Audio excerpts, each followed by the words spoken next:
Perfecto, pues muchísimas gracias, Luis, por estar aquí con nosotros, por aceptar tener esta entrevista de manera virtual, ahora adaptándonos con la tecnología a las situaciones. La verdad me siento muy agradecido, muy halagado de tenerte aquí con nosotros para poder darle una luz, una guía, una instrucción, pues más información sobre lo que está aconteciendo hoy aquí en el mundo y pues en nuestro país sobre la situación de la crisis que se está provocando a causas del coronavirus.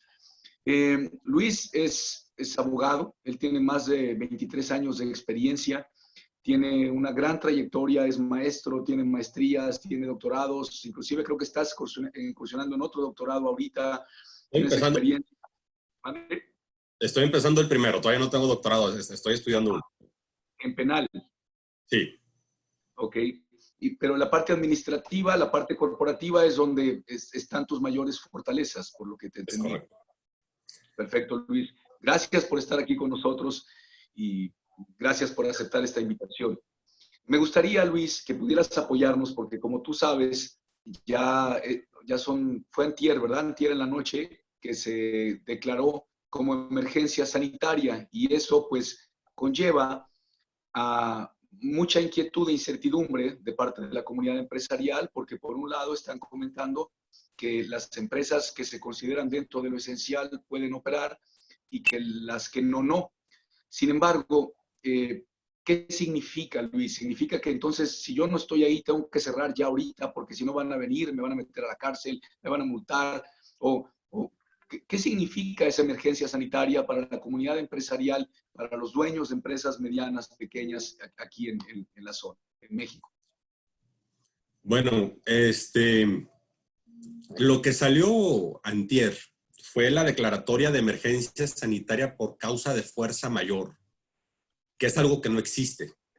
Es algo que el gobierno inventó para, de alguna manera, no asumir la responsabilidad de decretar una contingencia sanitaria, que es lo que contempla la Ley Federal del Trabajo, sobre todo. ¿Qué hubiera pasado si hubiera decretado la contingencia sanitaria? Se faculta a los patrones a indemnizar a sus trabajadores con un salario mínimo diario hasta por un mes. ¿Qué significa esto?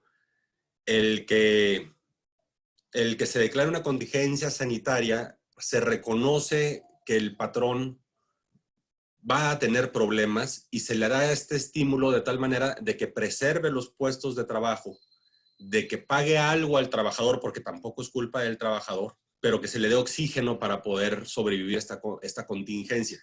Lo que se publicó antier no es una contingencia, es una emergencia por causa de fuerza mayor, que como te decía no existe y lo que hace es pretender encuadrar la situación en la que vivimos en algo que sería una decisión para el patrón, que es el 427 fracción 1 de la Ley Federal de Trabajo, cuando en realidad, después de lo que se publicó ayer como medidas extraordinarias, tenemos que hay un mandamiento de la autoridad de suspender todas las actividades no esenciales. Entonces, se está a caballo entre un tema de fuerza mayor como tal y en realidad un tema de contingencia, porque si hay un mandamiento de autoridad de suspender las actividades, pero el gobierno no quiso asumir el costo social o económico de esta decisión y deja abierto dentro de los supuestos de las actividades esenciales a que sea el empresario el que decida qué es lo que va a hacer. ¿Va a cerrar? ¿Va a dejar abierto? Y siempre con la posibilidad de que su interpretación sea errónea. Y eso es lo que se me hace de alguna manera malicioso por parte del gobierno. ¿Por qué? Vamos a pensar que cierro, suspendo actividades, pago salarios completos, pago la indemnización. Marcelo Ebrard, el canciller de Relaciones Exteriores, que yo no sé por qué habla de estos temas, pero bueno, él dejó muy claro que aplica el tema de la indemnización. Ayer también dijeron que no aplica el tema de la indemnización. Entonces, esencialmente lo que tiene es que el empresario dé un mes de sueldo completo a los trabajadores. Y aquí este tema se puede modular un poco, porque siempre existe la posibilidad de negociar con los trabajadores. Pero si hay un mandamiento de suspender actividades, aunque en el inciso C de la fracción segunda del artículo primero del decreto de ayer de medidas extraordinarias, señala que solo podrán continuar en funcionamiento actividades cuya suspensión pueda tener efectos irreversibles para su continuación. ¿Cómo se traduce esto? Que si la empresa no puede sobrevivir, es decir, va a cerrar si paga salarios completos cerrando o como sea, si cierra un mes completo y eso hace que su viabilidad para adelante se ponga en peligro, puede permanecer abierto. Pero no da cuenta, esta es una interpretación que pudiera el gobierno tomar otra postura y señalar que se está violando este decreto y por lo tanto imponer multas. O sea, ese es el problema de este decreto, que no es claro. A ver, Luis, vamos a ir recapitulando para ver si estoy entendiéndote bien. O sea, se declara una emergencia sanitaria que no existe tal, digamos, no hay nada que se llame así, sino más bien le determinan así a la emergencia sanitaria por causas de fuerza mayor. No hay una ley, no hay un reglamento ya de eso, ¿o sí? No. Okay. La ley de trabajo sí menciona en un mismo artículo de repente la palabra emergencia y contingencia, pero los usa como sinónimos. Y ya más adelante, cuando habla del tema de la indemnización, habla específicamente de contingencia. Pero entonces, tema de emergencia sanitaria por causa de fuerza mayor no está regulado, no es algo que exista como algo en la ley. Por lo tanto, se entiende que, digo, pensando siempre en la mejor intención, es pues resguardar la salud de los mexicanos, que es que no salgan, que mantenerse protegidos. Yo asumo que esa es la intención principal para evitar que esto sea una catástrofe, que los centros de salud se desborden y tengamos pérdidas de vidas humanas. Esa parte la entiendo.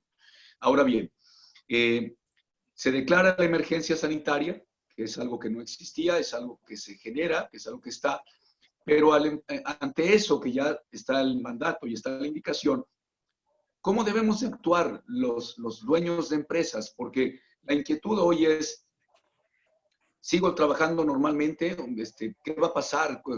¿A qué me estoy exponiendo? Yo no puedo, porque ahorita mencionabas el tema de las indemnizaciones y de los pagos a trabajadores.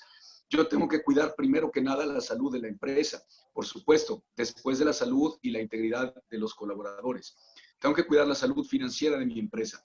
Si yo ahorita empiezo a pagar los saldos completos en el mes de abril, por ponerte el ejemplo, pero la empresa no tiene ingresos porque hay paros, etcétera, pues muy probablemente en mayo no haya empresa y se pierdan los trabajos.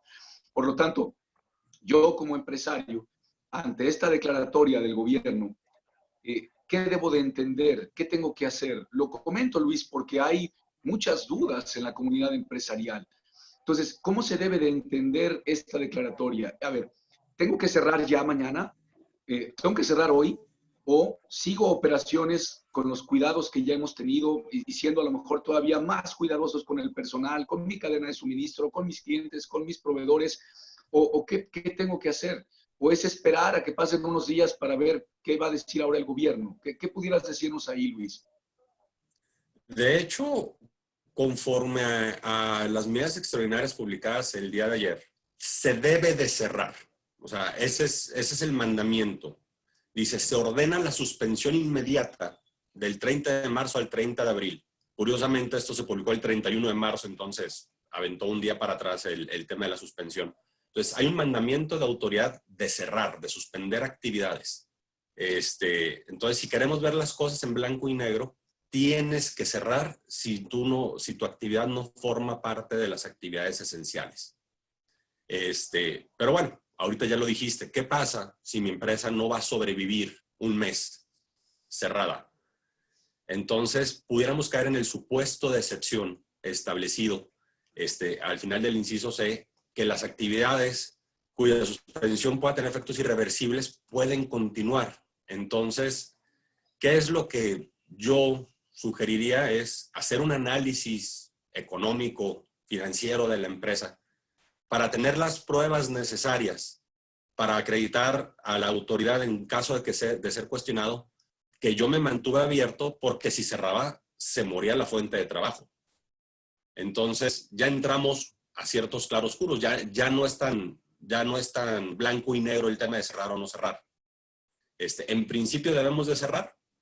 Podemos no cerrar si formamos parte de las actividades esenciales o si la viabilidad de la empresa está en riesgo, pero hay que documentarlo, porque si el día de mañana el gobierno nos multa o nos quiere sancionar por no haber cerrado, pues de alguna manera tenemos que tener los elementos para defendernos contra esta posible sanción. Y es lo que te comentaba de que la autoridad no ha sido transparente en su actuar, porque pasan toda la decisión y toda la carga social y económica al patrón. ¿Vas a pagar salarios completos? ¿Vas a pagar salarios negociados? ¿Vas a pagar indemnización porque no existe el tema de la emergencia sanitaria por causa de fuerza mayor? Entonces sí se detona la indemnización. Es decir, todas estas decisiones, en lugar de venir una instrucción clara del gobierno, se la dejan al empresario que evidentemente va a tener cómo defenderse en caso de equivocarse, pero el empresario asume todos los riesgos de este tema, ¿no? Entonces, ante la ley, debemos de parar todos aquellos que no estamos dentro de esa lista que se mandó. Eso ya. ¿Cuáles son las consecuencias el día de hoy? Al ser algo que no está regulado todavía, ¿a qué se atienen aquellas personas que decidan no cerrar? Pudiera haber multas por parte de la Secretaría de Salud o de la Secretaría del Trabajo y Previsión Social por desatender este mandamiento de autoridad, porque es muy claro, se debe de suspender en forma inmediata todas las actividades no esenciales. Entonces, decido no cerrar, estoy jugando a una lotería donde pudiera caerme una sanción o una multa, excepto que acredite en forma fehaciente que la viabilidad de mi empresa está en peligro si cierro. Pero Luis, que esté en peligro de cerrar en abril o que esté en peligro de cerrar si yo paro operaciones en abril, porque también otra cosa es verdad, esta emergencia se genera solamente durante el mes de abril, pero ¿qué va a pasar en los meses posteriores? Yo no puedo predecir el futuro, pero puedo ver lo que ha ocurrido en otros países que están más adelantados que nosotros ante esta situación y la situación de salud se va a poner peor.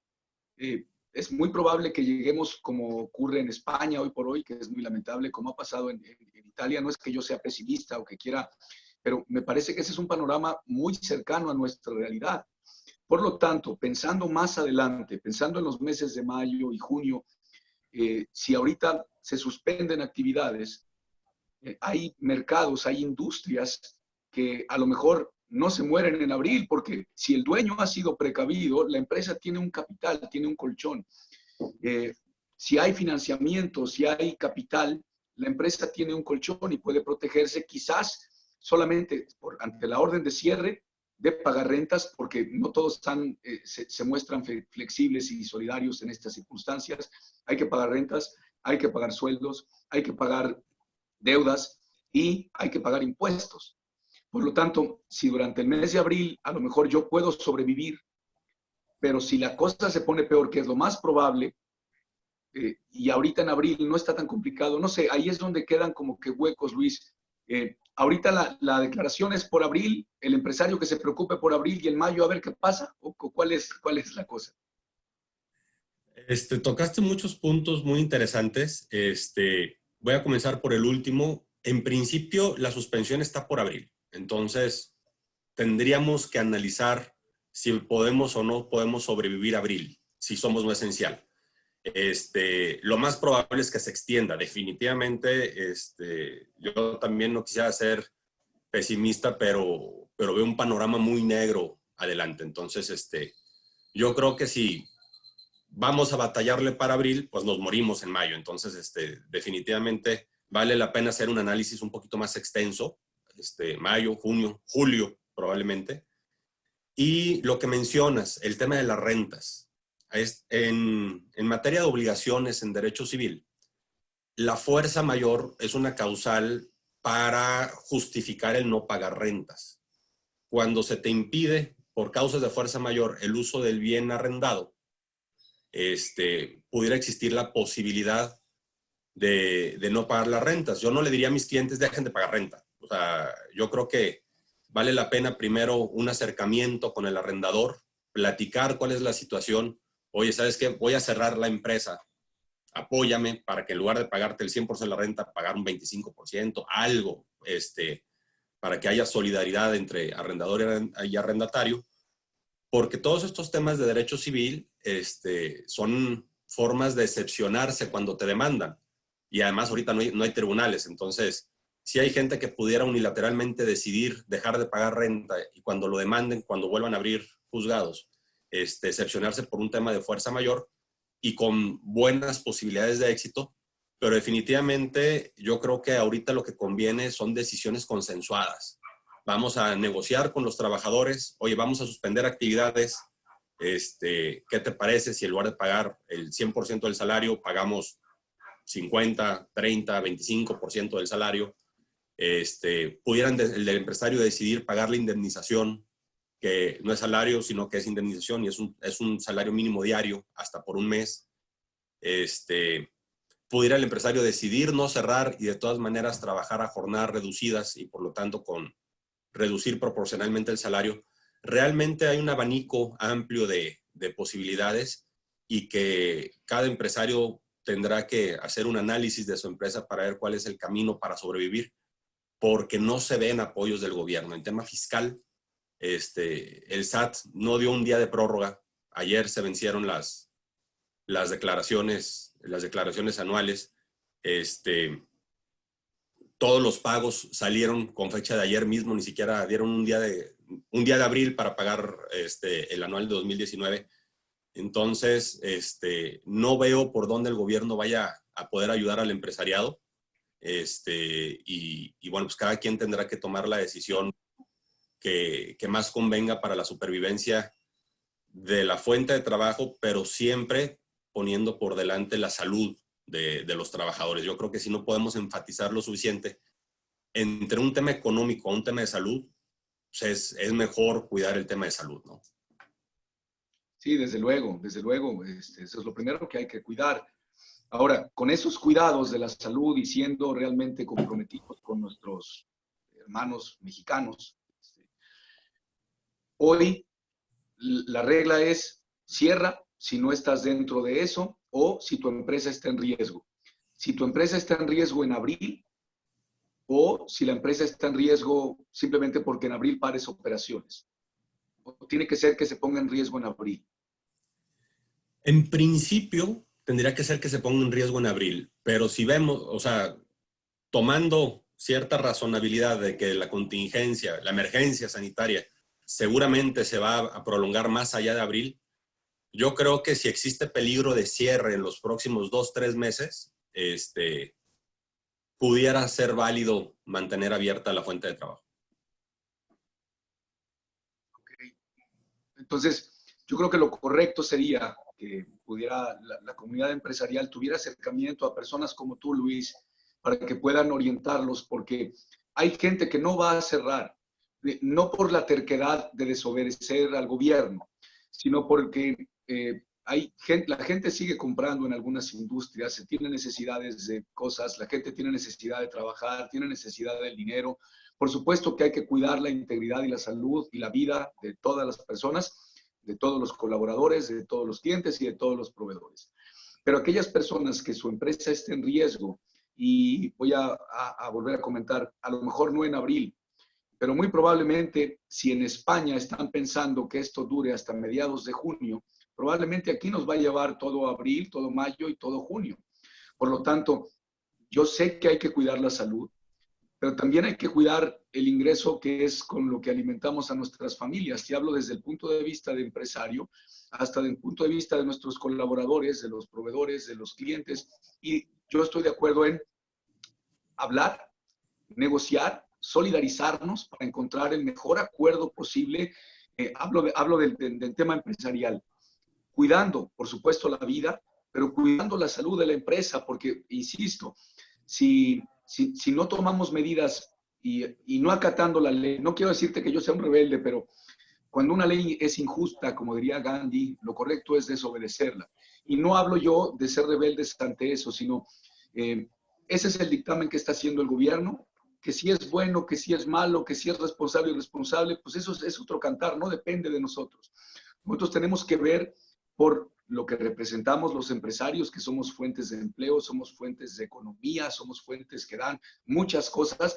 Por lo tanto, tenemos que ser conscientes que la decisión que tomemos hoy va a afectar a muchas personas y va a afectar en el mes de abril, en el mes de mayo y en el mes de junio. Por lo tanto, yo creo que la invitación a la gente que nos escucha es a que planifiques los próximos 3 meses, acércate con personas como Luis, que te pueden orientar para que, a ver, sea cual sea lo que tú vas a hacer, prepárate legalmente, porque cuando esto termine, como bien lo comentabas, pues a lo mejor yo actuando de buena fe puede ser contraproducente y me puedo meter en un gran problema, Luis. ¿Cuál sería ese problema que me enfrentaría yo si decido no hacer las cosas como las está presentando el gobierno, decido yo prepararme, yo blindarme, yo apoyar a mi manera? ¿Cuáles serían las consecuencias? Sanciones económicas, multas. Totalmente de acuerdo. Yo creo que hay que hacer un análisis de los próximos 3 meses para ver la viabilidad de la empresa y sobre todo hay que documentarlo. Es decir, no es de que yo creo que no voy a sobrevivir y por eso me mantuve abierto, sino que hay que hacer un estudio con algún contador, economista, etcétera, para determinar la viabilidad real de la empresa y tenerlo documentado. Porque al momento en que lleguen las multas, que van a llegar, porque así es como ha trabajado este gobierno, te obliga a tomar decisiones y después llegan las sanciones.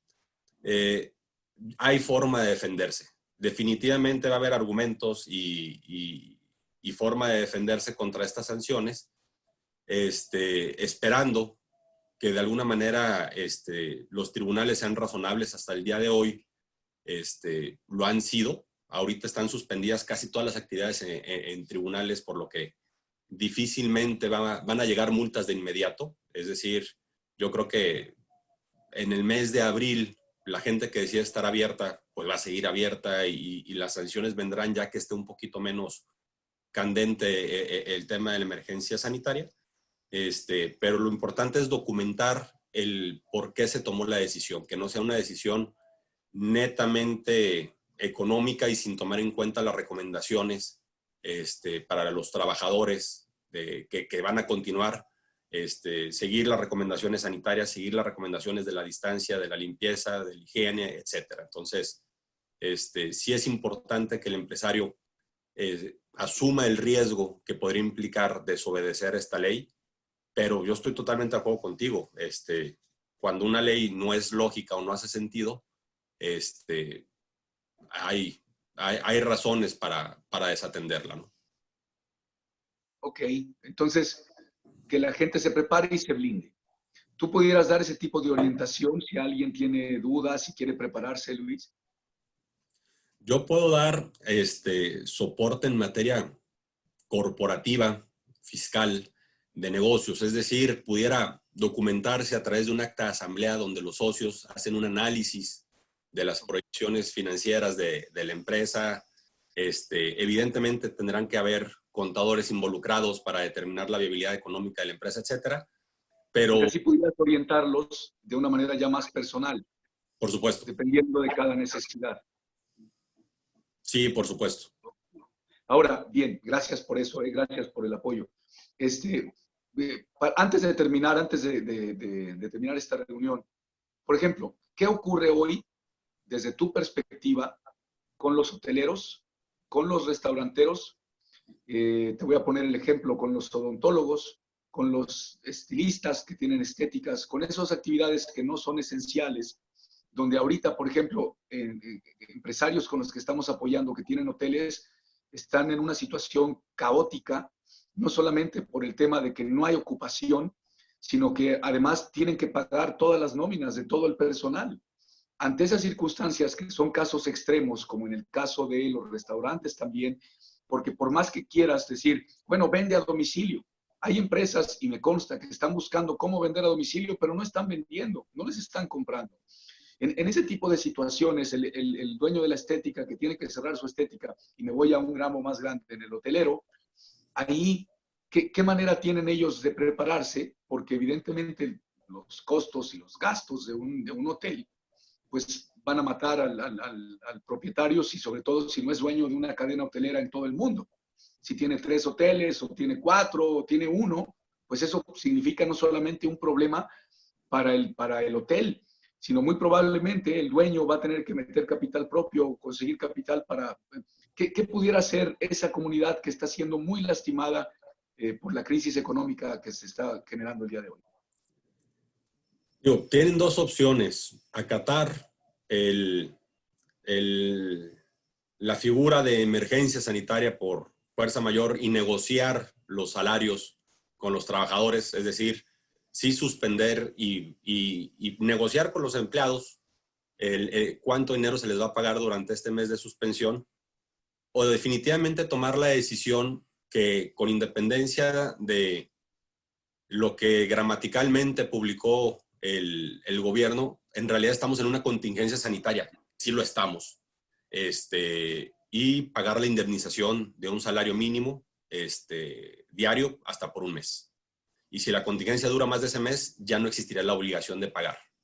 Es un tema un tanto drástico que evidentemente va a implicar un perjuicio a los trabajadores, pero insisto, así pagaras el mes a salario lleno.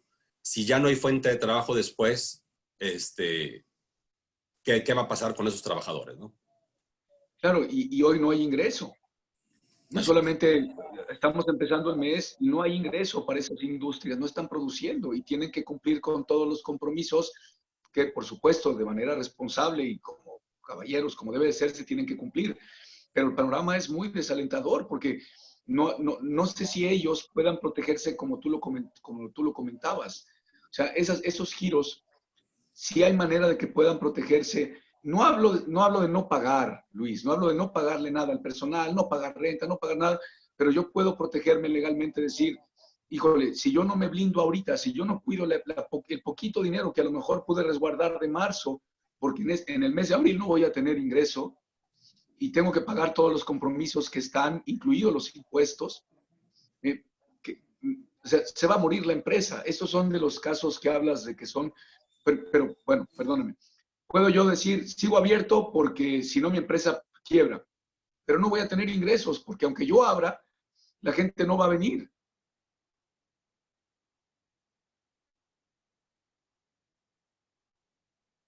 ¿Te perdimos, Luis?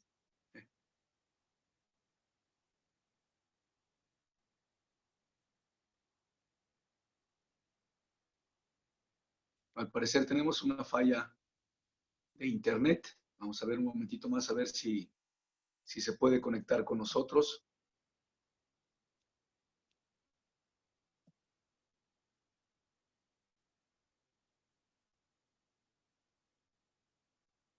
Y qué lástima que se cortó la comunicación. Vamos a dar un momentito para ver si regresa con nosotros. Bueno, haciendo una recapitulación de lo que nos comentaba. Ah, perfecto, ya estás aquí con nosotros. Sí, Se cortó. ¿sí me alcanzaste a escuchar lo último que te decía, Luis? Se cortó cuando me preguntaba si se trataba de los casos de excepción. Y Ajá, pero porque acuérdate que yo por más que quiera seguir abierto, probablemente no vaya a tener ingresos en abril porque la gente no va a venir a mi hotel, la gente no va a ir a mi restaurante, la gente no quiere venir a cortarse el pelo. Pues independientemente que yo decida abrir, porque si cierro, quiebro o pierdo el negocio, pues aunque abra va a pasar. No sé si me explico. claro, y aquí es donde entra el tema que platicábamos hace rato de la fuerza mayor, que yo creo que es una consecuencia no pretendida por el gobierno. Al momento en que declaró la emergencia por causa de fuerza mayor, si bien de alguna manera trata de cubrir Perdona, Luis, ¿a qué te refieres con una emergencia no pretendida por el gobierno? una consecuencia no pretendida, exactamente. ¿A qué te refieres? ¿Por qué declaró una emergencia por causa de fuerza mayor? Para no caer en contingencia sanitaria, porque la contingencia sanitaria detona el derecho del patrón a pagar una indemnización. Ok, ya te entendí.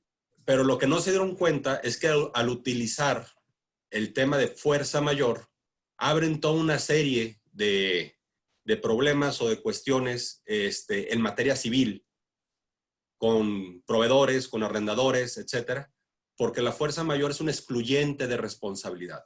Entonces, vamos a pensar, yo soy un hotelero que tengo que pagar a mis proveedores y no tengo dinero para pagarles porque no tengo ingresos, pues no les voy a pagar. Y cuando en algún momento, cuando se abran los tribunales, el proveedor me demande, yo voy a poder decir que no pagué por una causa de fuerza mayor. Y voy a señalar al decreto del gobierno donde ellos mismos reconocen que se trata de un tema de fuerza mayor. Entonces, yo creo que lo importante, más que dejar de pagar, va a ser negociar. Oye, ¿sabes qué? En lugar de pagarte la renta completa de abril, te voy a pagar un 25% y en los meses sucesivos, ya que vuelva a abrir, completarte lo que me hizo falta, igual con los proveedores, algo así con los trabajadores, necesito que apechuguen un poquito y aceptar una reducción de sueldo este mes de abril y cuando las cosas estén bien, vamos a ver un bono. O sea, yo creo que existen las posturas agresivas donde, escudándose en la fuerza mayor, la gente podría desentenderse de sus obligaciones, que no lo recomiendo en absoluto, o existe el tema consensuado de que cualquier persona razonable sabe que ahorita son tiempos difíciles y que lo mejor para no perder el negocio va a ser solidarizarse con clientes y proveedores, ¿no? Muy bien, Luis. Bien, pues algún mensaje final, Luis, para toda la comunidad empresarial que nos escucha, no solamente en México, sino también en Latinoamérica. Estamos en una situación inédita. La pandemia de H1N1 que nació en México, pegó muy fuerte. Yo creo que esto está en otra orden de magnitud. Entonces, yo creo que sería muy importante sí buscar la forma de ayudar, de solidarizarse, de apoyar a la iniciativa privada, porque en la iniciativa privada está recayendo toda la responsabilidad de la toma de decisiones. Entonces, cada uno de su trinchera debemos hacer lo posible por tratar de que esto no se vaya a detener y que haya viabilidad para más adelante. Bien, eso reafirma mucho lo que yo he estado queriendo comunicar a toda la comunidad con la que trabajamos y toda la comunidad que nos sigue, que con esto que comenta Luis, más a mi favor, sobre cómo quieres ser recordado tú como empresario y cómo quieres que se recuerde tu empresa ante esta situación. Acuérdate, va a pasar. No sabemos cuándo va a acabar, pero va a pasar. Y con eso en mente, recuerda, ¿cómo quieres ser recordado? ¿Cómo quieres que recuerden a ti como empresario? ¿Y cómo quieres que recuerden a tu empresa? ¿Cómo se portó? ¿Qué hizo? ¿Fue parte de la solución o fue parte del problema? ¿Actuaste buscando apoyar a tus colaboradores, a tus clientes, a tus proveedores y a tu comunidad? ¿O fuiste de los que se apanicaron y no supieron qué hacer y no quisieron negociar ni acordar nada, no siendo solidarios? En fin, es una reflexión para cada uno de ustedes, que se acuerden y piensen cómo quieren ser recordados. Muchísimas gracias, Luis. Si me permites, voy a compartir tus datos de contacto. Ya me dirás cuál es el mejor medio para que te contacten y lo voy a poner aquí en la descripción del video, si te parece bien. Por supuesto, muy agradecido y muy honrado de que me hayas invitado y por supuesto que sí, estamos a la orden. Yo creo que el correo va a ser la forma más eficiente de mantener la comunicación y pues estoy a las órdenes, ¿no? ¿Y te parece que teniendo alguna novedad nueva o algo, pudiera yo regresar y que me pudieras dar otro espacio para poder compartir si hay alguna novedad, alguna noticia nueva para mantener a la comunidad empresarial informada? Por supuesto, encantado. Muchísimas gracias, Luis, por escuchar, gracias por asistir, por darnos tu tiempo y gracias a todos por estar aquí presentes. Les agradezco mucho esta oportunidad. Al contrario, muchas gracias.